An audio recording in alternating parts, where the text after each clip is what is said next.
So I think one of the things that is so appealing and unique about Moonbridge is the aesthetic and how the branding and the aesthetic is all so nostalgic and unique at the same time. Can you tell me a little bit about that? Absolutely. That's like one of my favorite things. So yeah, branding and color and aesthetic is so important to Moonbridge.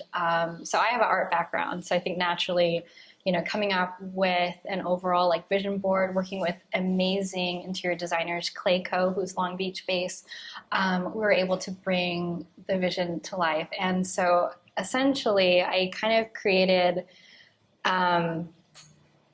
these like, I guess, a way of seeing like Moonbridge in the lens of if Wes Anderson had a quirky little sister and she went to art school and traveled abroad and such, and she was very whimsical and playful but had like the sophistication to her, like this would be her shop. And so you do see odes to like nostalgia, vintage, and also like contemporary like components too. I think for me, because like our story of Moonbridge is like one from grief to hope, I did want the space to feel like very playful. And so I think for me, I'll think of certain things that make me feel really happy, or like even with our gallery wall, we'll have pieces that kind of feel childlike.